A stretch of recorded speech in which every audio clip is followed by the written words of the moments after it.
What's happening, folks? Back with another reaction, and we're back with the Bee Gees' To Whom It May Concern for one final time. And once again, and with massive appreciation, thank you to Amy for this awesome gatefold pop-up vinyl, as well as to Lisa and Kim and Adam, all the people who've contributed to the substance of this Bee Gees deep dive, and we have more to go. And indeed, Lisa, I was looking for the email with the link to the rest of the material. I couldn't find it. I do get a lot of emails, and some of them are from a ways back, so I don't know if it would be possible for you to send me another link or another email so that I can retrieve whatever the next step is. And I remember there were a couple comments about like what the next album would be, so either way, I'm looking forward to the next chapter of the Bee Gees' journey, whatever that may be. But the final track here is Sweet Song of Summer. It sounds very atmospheric and delightful, the idea of a summer atmosphere.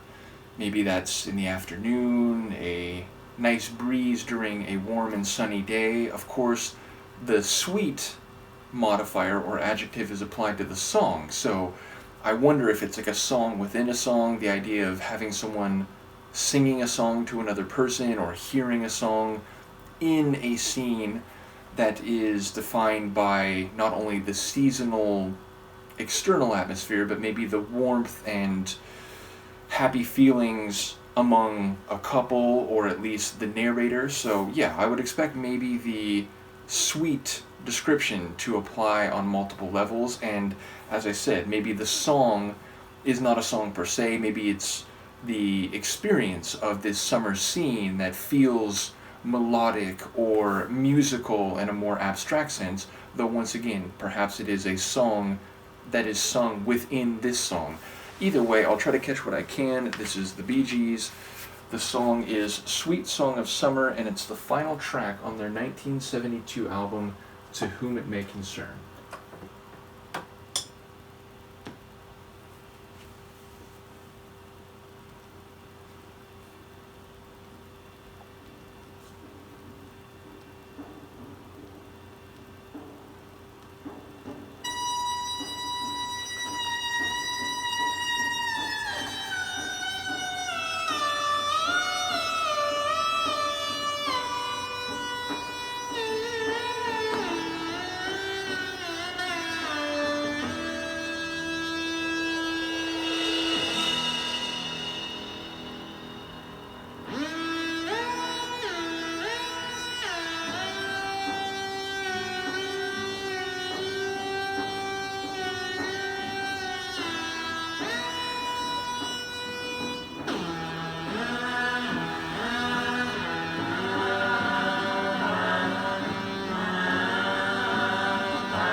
Song of summer, your music comforts my lonely rain.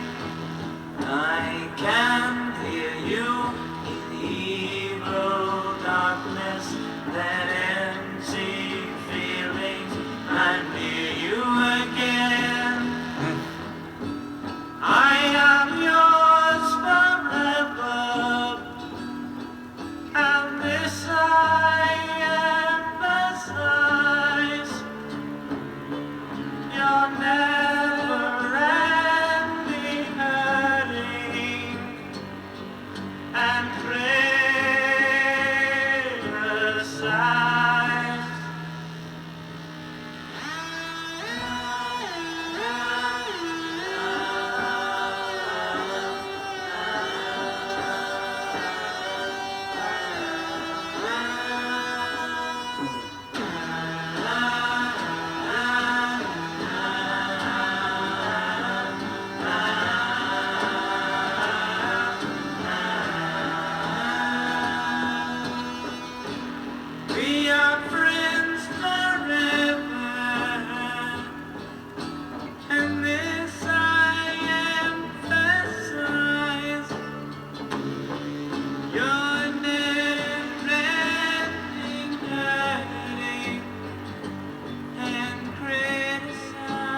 I'm stunned. I mean, that's an incredible album closer, right down to the somewhat false ending a few seconds before it then pulses its way to conclusion. But yeah, okay, first of all, relative to the song title, and of course this is just based on my own subjective perceptions and understandings and semantics, but the song was darker than I expected. It was more electronic sounding than I expected, and it was more Eastern sounding than I expected. Okay, so first of all, there was a tension and a gravity to the tune right away, and as it played out again, there was this heavy, almost plodding type of walking rhythm with these a bit muffled but still forceful drums along the way. Then there was this electronic, I threw an extra N in there just because, but vibrancy to the tune. It felt like it was, it took maybe a more folk rock type of track and then plugged it into some amplifier or some synthesizer, and in that regard, it almost had a bit of a like Vangelis feel to it. It sounded like a, electronic keyboards meets natural instruments, ambient, atmospheric type of tune that Vangelis would do. And in that regard, it sounded like that pushed toward the east, and especially in the latter half of the tune, when there are these ethereal, tribal, esoteric style vocalizations, which are really compelling, almost sounded like, a mantra or some sort of prayer, but not in English. That was really fascinating, and it added to this dark essence to the tune.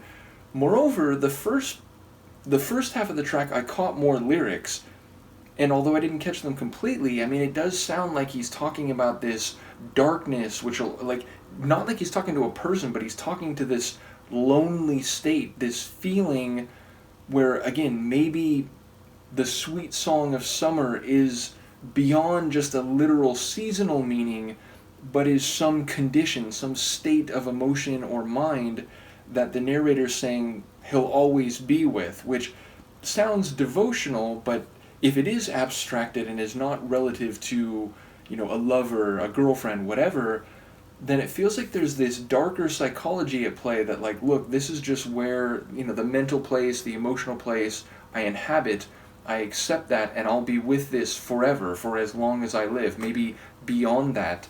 So yeah, it had this, not resignation, but acceptance of an imperfect condition, and felt like maybe it was a prayer-style tribute to that, which again really felt like it turned Eastern and esoteric in the second half of those vocalizations. So that was incredible. I absolutely love that, and it took me by surprise in multiple ways, and feels like the kind of track that when you end an album with it, you leave the listener with this, like, I just have to digest that, and like, I didn't see that coming, like, what a fascinating ending. So yeah, a really cool, if slightly atypical tune, and to be fair, what's typical with a group that I've already heard delve into so many different genres and have tunes that were, more catchy than more artsy or artful, and some that had vastly different arrangements of instruments and so on.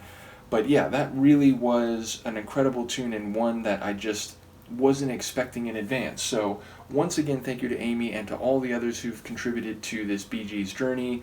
And I am, again, a bit unsure about what the next step is, and I know Lisa commented previously about what she thought the next release could be in terms of this journey, so I apologize for not being able to keep everything in my gray matter up here, but I will very much look forward to whatever that next step is, and we will keep the Bee Gees journey going. From Sleepy Luca and I, have a lovely evening, and let me know what you think of the tune. Peace.